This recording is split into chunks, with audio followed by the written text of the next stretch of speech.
Meu, no sé cómo, si lo dije bien. Sebastián, buen día, gracias por esta comunicación. Alejandro, Jorge y Pamela, te saludamos. ¿Qué tal? Buen día, muchas gracias. Sí, has dicho bien mi nombre, Ponce Bertomeu. Bien, arrancamos bien entonces. Bueno, Sebastián, el tema de la cooperativa viene siendo ya desde hace un tiempito un tema que está en boca de todos, de la mayoría de los vecinos, que estamos preocupados acerca de cuál va a ser el destino, por decirlo así, de la cooperativa de agua de Merlo. Bueno, asamblea va, asamblea viene. Estos días se hicieron públicos, por un lado, el comunicado del municipio, donde nombraban un interventor, Eloy Biasi, que en el día de ayer también, siguió dando notas, haciéndose cargo de ese rol. Y por otro lado, se expidió en la Dirección de Cooperativas y Mutuales de la provincia, haciendo una nueva convocatoria a una asamblea el 26 de julio. Últimas acciones legales que presentaron, desde el Consejo de Administración, que ya venía trabajando desde hace más de 2 años con Belén Gurruchaga como presidenta. Hemos hecho varias presentaciones, ¿no? No sé si me puedo retrotraer a cuando comienza más o menos el conflicto. Sí, claro. ¿Bien? Sí. El conflicto, antes de que se desarrollara la asamblea, comienza un poco con el municipio, ¿bien? Por un tema, yo creo, ligado a algunos loteos que se habían habilitado, ¿bien? Sin haber tenido las factibilidades de agua. Entonces esto es uno de los primeros roces que tiene el municipio con la cooperativa de agua, y en torno a esto se empieza a gestar, digamos, una especie de intercambio de cartas documentos, de intimaciones. Y empezamos a hablar sobre el tema del valor del agua cruda, y esto se fue extendiendo y hasta que se llegó al día de la asamblea, ¿verdad? Uh-huh. La primera asamblea que se realiza por el mes de mayo, si mal no recuerdo, 3 de mayo, yo estuve presente estuve presente en esa asamblea. Lamentablemente, los socios que comparecieron en la asamblea no iban con la intención de escuchar razones, sino que ya tenían una idea centralizada, que era destituir al Consejo bajo cualquier excusa, ¿bien? Y ni siquiera atender al orden del día. Bien, en esa asamblea participaron muchos funcionarios municipales. Entre ellos estaba, que no sé si en ese momento era funcionario municipal o provincial, estaba Eloy Biasi, uh-huh, que no podía estar en la asamblea porque hay muchos socios que no recuerdan, pero Eloy Biasi fue excluido de socio de por vida de la cooperativa. Uh-huh. ¿Por qué? Porque en su gestión en la cooperativa le contrataron a 2 consejeros para hacer tareas que deberían haber hecho terceros. Bien, esto está prohibido en el estatuto de la cooperativa. Sin embargo, ellos, en vez de contratar un arquitecto, un ingeniero, dijeron, si acá tenemos un arquitecto y un ingeniero, entonces ellos se pagaban sus propios sueldos. Por este motivo, Eloy Biasi fue excluido en su momento de la cooperativa, pero ahora vuelve como si nada hubiera sucedido. Esto hay que decirlo, porque también uno tiene que saber, ¿no? ¿Quiénes son los que opinan, de qué opinan y sobre qué opinan, ¿no? Entonces, esto es un antecedente muy importante. Uh-huh. En esa asamblea del 3 de mayo, hubo que suspenderla con buen tino, se llamó un cuarto intermedio que lo hizo la presidenta de ese momento, porque evidentemente nadie quería escuchar ningún tipo de razones. Y directamente querían destituir el Consejo sin siquiera entrar a analizar el orden del día, lo cual está prohibido, porque solamente se pueden tratar en las asambleas los temas que están en el orden del día. Claro. Por eso mismo se les notifica con antelación a todos los asociados cuáles son los temas que se van a tratar. Y todos los asociados tienen la posibilidad de incorporar temas al orden del día. Uh-huh. Pero como fue yo creo que fue una estrategia para tomar a todo el mundo de sorpresa, porque imagínense ustedes que si en el orden del día incorporan que van a tratar la destitución del Consejo, se van a presentar varias personas que estén interesadas en este tema. Pero como en ese momento lo que querían era lograr una finalidad, se intentó hacer de forma sorpresiva. Uh-huh. Independientemente de esto, que también me gustaría hacer un paréntesis en esto de estas mociones de destitución, que ya lo he visto en otras cooperativas, porque yo no solamente soy abogado de la cooperativa de Merlo, sino que he sido abogado de otras cooperativas, y esto es algo que parece una práctica habitual, ¿no? Que cuando uno no está de acuerdo, sin ningún tipo de fundamento, se destituyen a los consejos y hay un periodo en que la cooperativa queda acéfala y esto le genera un daño tremendo. Claro. Porque esto tampoco se dice. Esto que impulsaron desde el municipio, esta destitución y todo este conflicto, me ha generado un daño tremendo a la cooperativa.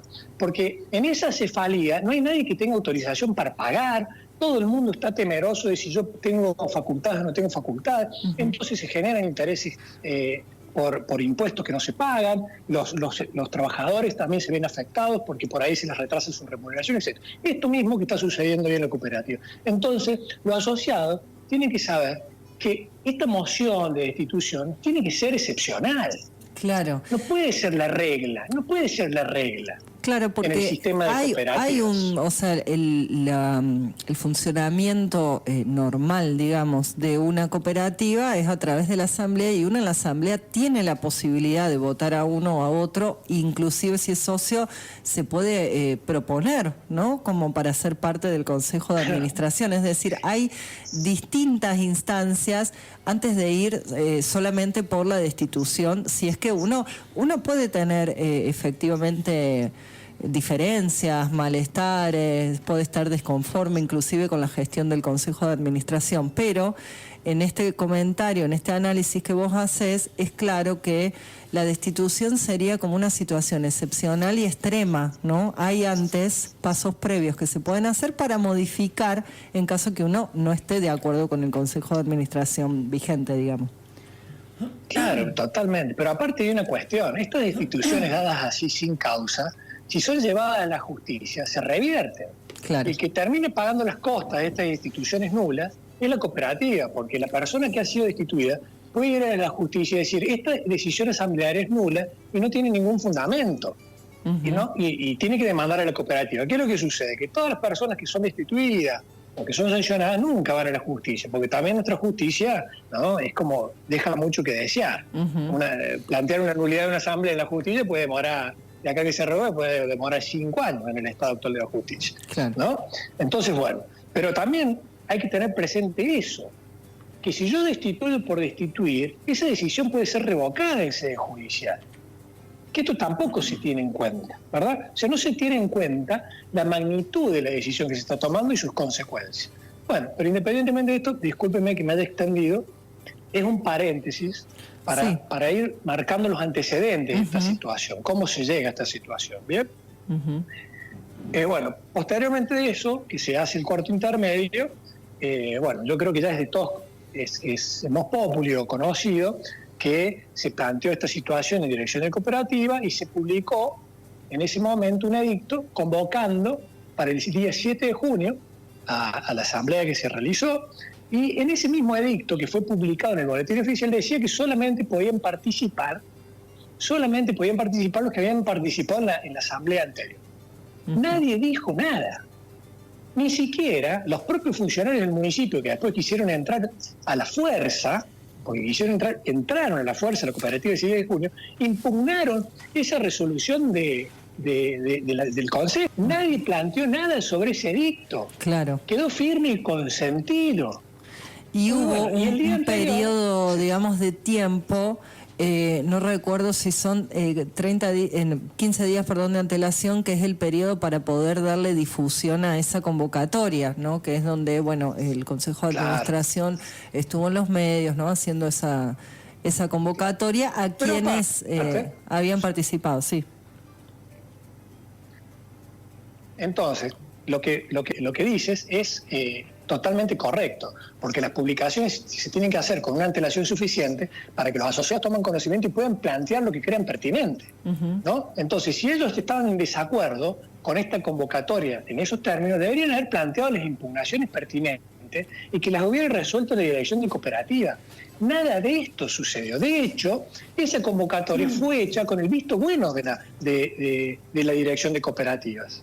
¿Está? Ahora, ¿qué sucede? El día antes de desarrollarse la asamblea, por presión nuevamente de los funcionarios municipales, que muchos de ellos tienen injerencia en el gobierno provincial, Dirección de Cooperativas cambió las reglas del juego horas antes de la asamblea y dijo que todos los asociados podían ingresar.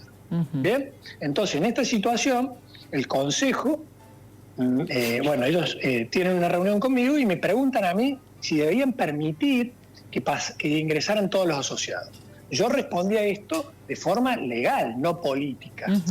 Bien, porque lo que corresponde cuando le preguntan al asesor es que responde en base a la normativa. Y yo le dije, mire, la convocatoria se ha hecho en estos términos.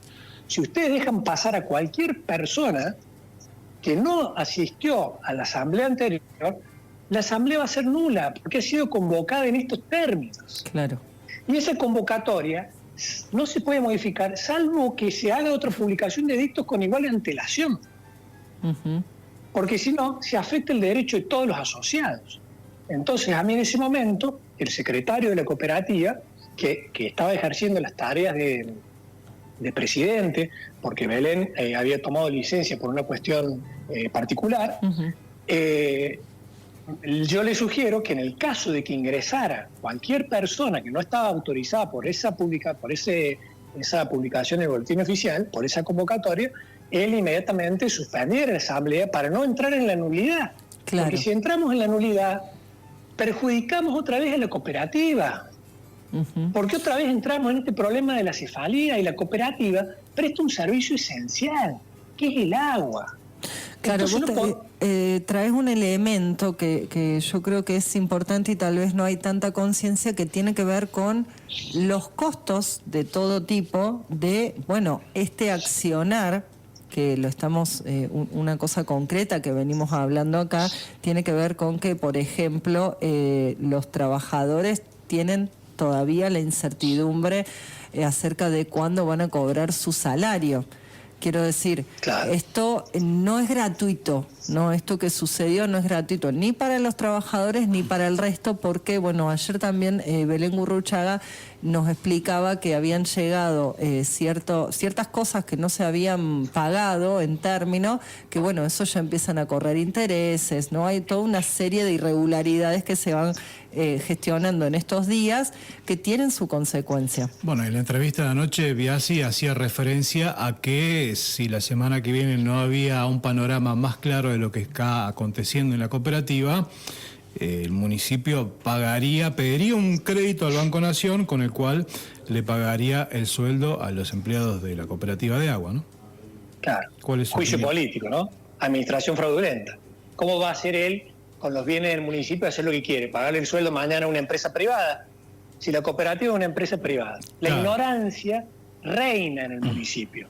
Sobre todo la ignorancia legal. Yo cuando escucho hablar a Biasi, que diga que con fondos municipales se va a pagar los sueldos de una empresa privada, digo yo, ¿cómo le va a explicar esto al Tribunal de Cuentas? Claro. Sí, no sé si ¿Cómo le va a explicar esto al Consejo Deliberante? Claro. ¿Cómo van a hacer son 80 millones de pesos? ¿Cómo van a hacer la modificación presupuestaria? ¿Qué negligencia puede haber cuando desde el intendente es abogado, desde sus secretarios son abogados? Cuesta creer que cualquiera es abogado. En la Argentina cualquiera es abogado. ¿No? Eso no quiere decir que porque sean abogados conozcan la ley. Yo he escuchado ahí un funcionario municipal que decía que, por ejemplo, el acto administrativo dictado por la dirección de la cooperativa no estaba firme. Eso te lo enseñan en primer año de la facultad de Derecho Administrativo. Los actos administrativos tienen presunción de legitimidad y fuerza ejecutoria. Artículo 17 de la Ley de Procedimiento Administrativo de San Luis. Ni siquiera el abogado de la municipalidad lee la Ley de Procedimiento.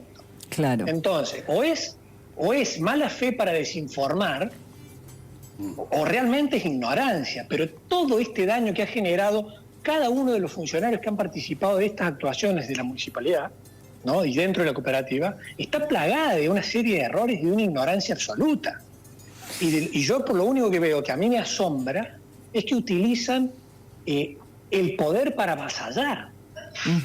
Porque esto es nada más que utilizar el poder para avasallar. Ni hablar cuando empecemos a conversar sobre la intervención dictada. ¿No? Ya cuando me aproxime a comentarles lo que yo pienso de esta intervención, esto no es nada más que un acto de abuso de autoridad absoluto, es un delito penal. Claro, eso no solamente haber dictado el artículo 248 del Código Penal sanciona esta conducta de dictar resoluciones ilegales e inconstitucionales. Y no solamente sanciona la conducta del dictado, que es lo que hizo el intendente interino, sino que también sanciona la conducta de quienes ejecutan estas órdenes. Porque acordémonos que la época del proceso terminó, la obediencia debida terminó. Entonces hoy es un delito penal también quien ejecuta órdenes ilegales. Y eso nos pone en una... ¿Perdón? Nos pone en una situación medio rara también, porque teniendo en cuenta que también estaba parte del Consejo, incluso la presidenta del Consejo de Deliberante, y es como que nos dejan muy expuestos a la población, digamos, ¿no es cierto? Claro, que los principales... Sí, claro. los principales... Pero yo le hago una pregunta. Sí. Yo le hago una pregunta. Estas personas que son funcionarios públicos, ¿no se dan cuenta que todas las decisiones que toman, directo o indirectamente, las termina pagando las consecuencias los ciudadanos de Merlo? Claro. Porque si los sueldos los paga la cooperativa, los pagan los ciudadanos de Merlo. Y si los sueldos los paga la municipalidad, ¿quién los paga? ¿Sacan ella la plata de su bolsillo? Los pagan los ciudadanos de Merlo. Y si mañana sacan un préstamo, porque han hecho esta locura de intervenir en la cooperativa y no pueden manejar las cuentas porque la dirección de cooperativa no les reconoce legitimidad, ¿quién va a pagar ese préstamo? ¿Ellos de su bolsillo? No. Lo van a pagar los ciudadanos de Merlo. Entonces hablan con una liviandad, como si los dineros públicos fueran de ellos. Estos son los funcionarios que nosotros no queremos en Argentina. Y perdón que me refiera así, a mí me da mucha impotencia tener que escuchar con tanta liviandad, yo voy a pagar los sueldos. Usted no va a pagar nada. Acá el que paga es el ciudadano de Merlo. Exacto. ¿Bien? Y el que paga el agua también es el ciudadano de Merlo. Porque yo no sé si ellos pagarán el agua.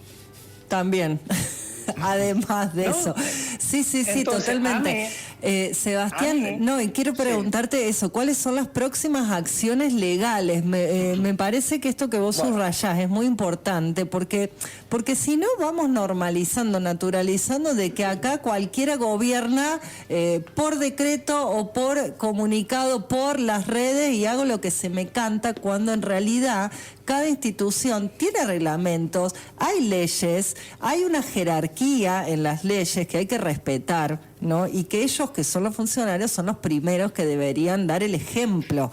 También queda esa sensación, ¿no? Como que, bueno, si estos son nuestros funcionarios que están violando absolutamente todo, ¿qué queda para el resto de la comunidad? Eso tiene que ser... Aparte mienten, claro. mienten o desconocen, porque yo escuché decir al señor Biasi que la cooperativa no tiene contrato de concesión. Sí. Miente, y no solamente que miente, sino que la propia ordenanza en la que ellos fundan su decreto para intervenir en la cooperativa reconoce que la que tiene la concesión del servicio es la cooperativa de Merlo, lo dice la propia ordenanza. O sea que el señor Biasi, el señor interventor, no ha leído ni la ordenanza del agua. Yo les recomiendo a los funcionarios de Merlo que lean las ordenanzas que han pedido que se dicten.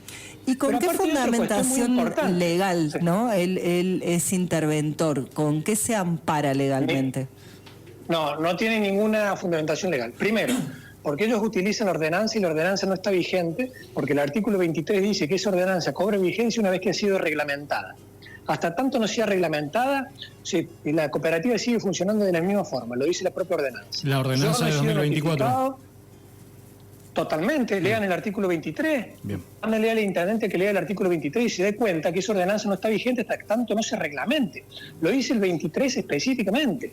Pero aparte por otra razón, los antecedentes que cita ese decreto no son antecedentes de intervención, son antecedentes de rescisión de contrato de concesión. Porque no se puede intervenir sin orden judicial una persona de carácter privado, una persona jurídica de carácter privado. Mire, a mí siempre me sirve esto de, de exagerar para que la gente entienda. Esto es como si mañana el intendente dicta un allanamiento de su casa y mañana agarra y dice, no, yo ahora voy a ir a casa de Pedro porque a mí me parece que él está administrando mal, el intendente dice, y yo ahora voy a cobrar su sueldo y voy a ir al supermercado y comprar todo. ¿Usted se le ocurre una cosa así? Absurdo. No. Esto solamente se ha visto en la dictadura. Porque en la dictadura se suprime el Poder Judicial, se suprime el Poder Legislativo, la única autoridad vigente es el dictador.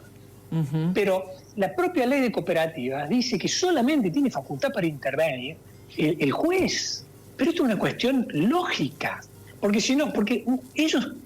Mira, el intendente interino en muchas entrevistas siempre ha dicho que las cañerías son de los ciudadanos de Merlo. Otro error garrafal. Otro error. La cooperativa y todos sus bienes son de la cooperativa, que es una persona jurídica distinta a sus asociados. Ni siquiera los asociados son dueños de los vehículos de la cooperativa, de los insumos de la cooperativa. Bien, y esto es una cuestión que te lo enseñan, no sé, creo que te lo enseñan en la secundaria. Hay que diferenciar personas físicas de personas jurídicas. Entonces, todos los bienes que tiene la cooperativa son de la cooperativa. Claro. No son de los ciudadanos de Merlo, no son de los asociados, y mucho menos son del municipio. Si ellos quieren quedarse con la cooperativa, la tienen que expropiar. Pero no puede entrar Biasi a la administración de la cooperativa y dar instrucciones de ningún tipo, porque es una violación al derecho de propiedad, es un delito penal lo que está haciendo. Y es tan ignorante que no se da cuenta.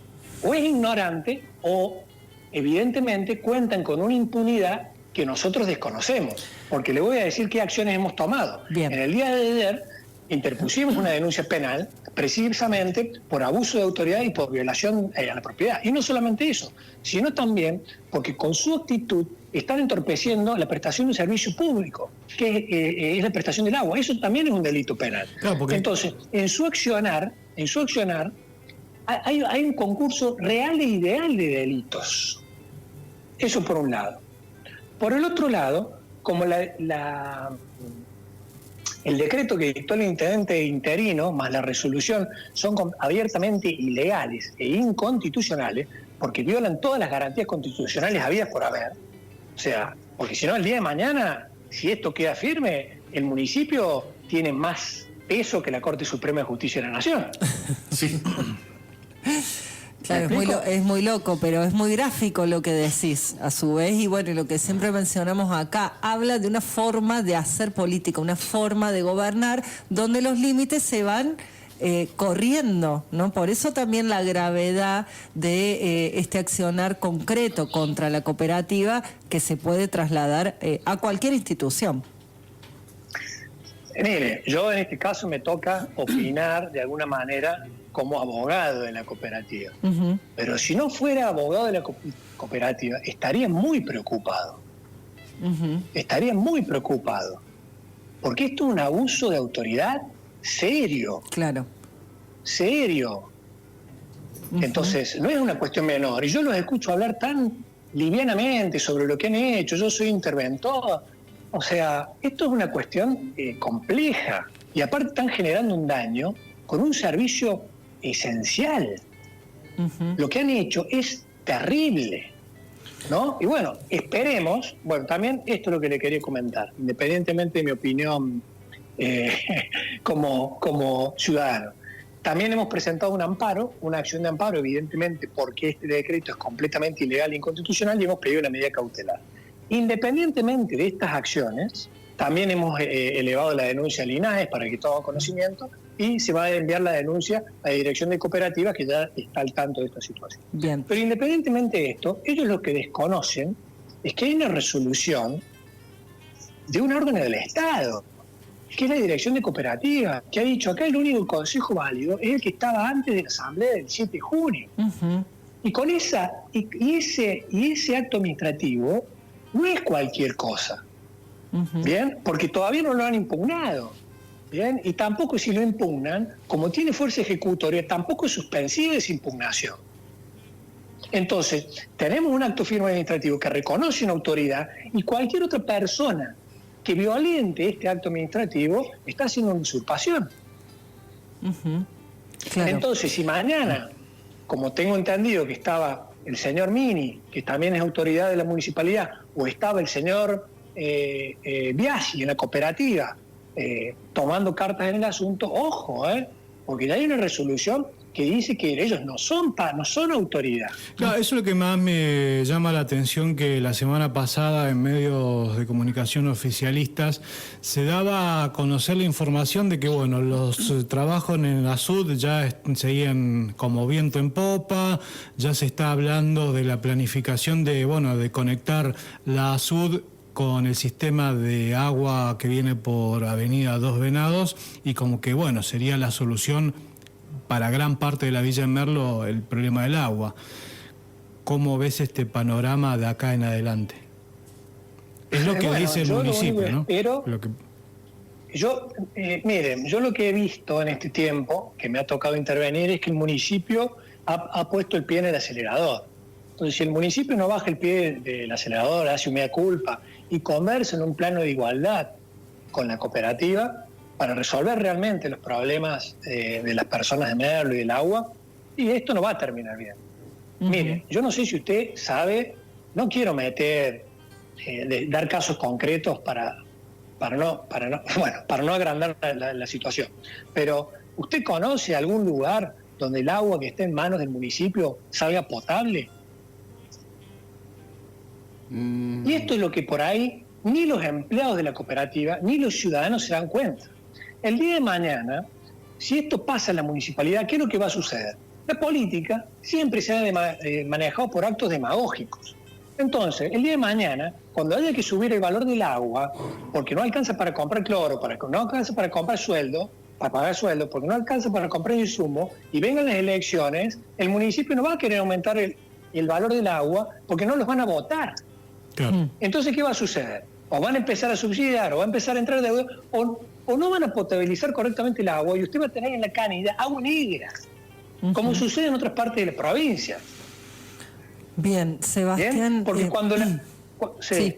No, estaba volviendo a repetir, quien recién prende la radio, contar que estamos hablando con el abogado de la cooperativa de Agua de Merlo, Sebastián Ponce Bertomeu, acerca de esta situación grave que estamos viviendo y que, donde el municipio se autoproclama con un interventor y las consecuencias que esto va a traer económicas, ¿no? Las consecuencias respecto a también el avasallamiento, ¿no? La facturación. La facturación también, el pago de los salarios de los trabajadores de la cooperativa. Y ¿y ahora cómo se sigue? Esa sería la cuestión, ¿no? Porque el Consejo de Administración, presidido por Belén Gurruchaga, asesorado por vos, por Sebastián, presentó un recurso de amparo. Ahora hay que recibir la cooperativa, ver en qué condiciones está, ¿no? Porque recordemos que desde la última asamblea este consejo usurpador, este consejo de administración usurpador, estuvo allí en las instalaciones de la cooperativa. Hay que ver en qué condiciones lo deja, digamos. ¿Y cuáles son los posibles escenarios, Sebastián, entonces ahora? Bueno, yo creo y es un deseo, primero que por lo que yo he conversado con el consejo reconocido y el actual consejo, yo les he recomendado que antes de presentarse en la cooperativa, por favor busquen un escribano o un juez de paz que pueda hacer un acta de cómo se recibe la cooperativa, evidentemente, porque en este lapso lo que haya sucedido nadie sabe. Y probablemente con este decreto que ha impulsado el intendente diciendo que acá hay una crisis, que la cooperativa está mal manejada, no sabemos qué es lo que pueden haber hecho ellos para generar esa crisis. Porque el día 7 de junio la cooperativa estaba saneada, no había crisis, y eso está en los papeles, y se puede ver. Ahora, si a partir del 7 de junio hasta el día de hoy han generado deuda o han generado algún acto, no lo sabemos. Entonces es muy importante que el Consejo, el día que se presente con un juez y con un escribano para contratar el Estado en cómo le dejan esto mismo que decís vos. ¿Y qué esperamos de acá para adelante? El Consejo lo único que espera, si tiene que irse, es entregar la cooperativa, entiendo yo, en una situación regular. Entonces se va a celebrar la asamblea el día 26 de julio, como ha sido convocada de oficio por la Dirección de Cooperativa, y va a ser dirigida por los funcionarios de la Dirección de Cooperativa. Entonces esperemos que se respete el orden del día, que se designen las autoridades, porque si el municipio quiere poner a personas afines a ellos en la cooperativa, bueno, que vayan a elecciones, en un plano de democracia, que presenten Claro, una lista, sí, lo que vayan a decíamos elecciones, antes. lo mismo que podrían haber hecho el 3 de mayo, lo que tendrían que haber hecho el 3 de mayo. Quizás Si prácticamente se renuevan, sí. Quizás las coincidencias por ahí Sí. existan, ¿no? Pero también había un reclamo por parte de los del sindicato de agua y de los empleados de la cooperativa pendiente. Bueno, llamó un poco la atención esto Mire, que fue. ese tema también. No, ese tema también es muy relevante porque está ligado a esto. Los empleados de la cooperativa de agua, yo soy especialista en Derecho del Trabajo, Sí. tengo un máster en asesoramiento jurídico de empresas y me dedico especialmente a los convenios colectivos de trabajo. Bien. Nunca he visto en 20 años que una empresa de motu propio le aumente los sueldos a sus trabajadores. Todos están esperando que existan paritarias, Sí. todos están esperando que haya paritarias para aumentar el sueldo de sus trabajadores. ¿Usted sabe cuál es la única empresa que yo he visto que ha aumentado de motu propio los salarios de los trabajadores? No. La cooperativa de Merlo, Bien. en la presidencia de Belén Gurruchaga. Bien, entonces, ¿qué es lo que sucedió? Que cada vez que ha querido pedir paritarias el sindicato, porque el sindicato para cobrar la cuota sindical tiene que hacer algo, ¿verdad? Claro, tiene que justificarla. Tiene que hacer algo. Sí, tiene que Entonces, justificarla. pero cada vez que ha querido pedir paritaria se ha dado cuenta que los aumentos que se han dado, que los aumentos que le han dado a los empleados son mayores a los que ellos pedían. Entonces han fracasado todas las paritarias. Bueno, y entonces ellos también juegan con la desinformación. Pero acá hay un hecho que también quiero resaltarlo para los empleados de la cooperativa. ¿Usted sabe cuál es el promedio del salario de un empleado de la cooperativa? ¿Cuánto es? Y debe estar entre 1.500.000 pesos y 2 millones de pesos. Promedio. ¿Usted sabe cuánto es el salario en la municipalidad? 350, 400, ¿no? Depende de la antigüedad. Creo. Tal cual. Entonces, este es un mensaje para los empleados que van ahí a golpear la puerta de la municipalidad para que se tome la cooperativa. Si la cooperativa pasa a manos de la municipalidad, ellos inmediatamente van a cobrar 500.000 pesos. Claro, no es negocio. No van a cobrar digamos. 1 millón, 2 millones. Entonces se equivocan. Juegan con la ignorancia, juegan con la desinformación y perjudican a los propios trabajadores de la cooperativa. Claro. Perjudican a los propios trabajadores de la cooperativa. Entonces, bueno, en esto también ha jugado el sindicato. Con el sindicato también tenemos una acción penal y una acción civil, porque el sindicato, en contra de una resolución judicial, hizo una asamblea. Nosotros presentamos una demanda contra el sindicato pidiendo que se suspendiera una asamblea porque era una medida de fuerza sobre la cooperativa. Bien. Y usted sabe que para tomar una medida de fuerza sobre una empresa que ofrece, que da servicios esenciales, como es el agua, se necesitan pasos previos. Entonces ellos, sin ningún cumplimiento de pasos previos, tomaron una medida de fuerza completamente ilegal y de la cual la cooperativa no tomó ninguna represalia contra los trabajadores que participaron de eso, siendo completamente ilegal. Bien. Entonces, ¿qué es lo que sucede? Estamos en un ámbito donde la impunidad es la regla. Claro. Como saben que la justicia demora en fallar, bueno, yo hago la asamblea ahora, con tal la justicia va a demorar 1 año en decir si esto es ilegal, legal. Después no sabemos si hay trabajadores, si cambia el consejo, etc. Entonces, lo mismo hace la municipalidad. ¿Cuántos años más va a estar el intendente interino? Claro. Entonces revientan todo, Claro. violan la ley, con tal después, ellos ya no están más en el cargo. Porque ellos actúan en nombre del sindicato, en nombre de la municipalidad, no actúan en nombre propio. ¿Por qué no pone el intendente interino su patrimonio ahora para responder a todos los daños que le ha causado a la cooperativa? Porque el patrimonio que está en juego es el patrimonio de los ciudadanos de Merlo. Sí. En relación a eso nos llegan mensajitos de un oyente que dice todos los costos los pagamos los contribuyentes por el municipio o por los socios de la cooperativa. Bueno, sí, es un tema que nos preocupa a los vecinos, a las vecinas, tiene muchas aristas. Te agradecemos, Sebastián, la claridad, la contundencia, bueno, los fundamentos legales, ¿no?, para poder analizar este conflicto en relación a la cooperativa de Agua de Merlo. Sí, yo lo último que te quería pedir, Sebastián, ¿cómo quedaba entonces el perfil legal de Eloy Biasi que nos comentabas al principio de esta entrevista? Mire, yo entiendo que Eloy Biasi, si ejecuta esta directiva ilegal, esta resolución completamente ilegal, él también puede ser pasible, digamos, punible penalmente. ¿Bien? Entonces, yo les aconsejaría que se asesoren, que vean lo que están haciendo, porque si esta medida realmente es declarada ilegal, bien, yo creo que acaba de haber repercusiones no solamente civiles por el daño ocasionado, sino también penales. Está que esto, esperemos que la justicia actúe pronto y rápido, ¿no? Porque mientras tanto los ciudadanos de Merlo están esperando. Pero yo creo que la situación de Biasi, ejecutando estas resoluciones, ponen en juego su propia responsabilidad civil y penal. Clarísimo. Sebastián Ponce Bertomeu, muchísimas gracias por esta comunicación muy clara y bueno, seguramente te volveremos a llamar porque ojalá se terminara rápido esto, pero bueno, seguramente va a llevar un tiempito hasta que se vuelva a acomodar la situación de la cooperativa de agua. Muchas gracias, Sebastián, por la comunicación. Bueno, muchísimas gracias. Gracias. ¿Te pareció interesante el contenido? Escanea el QR y suscríbete.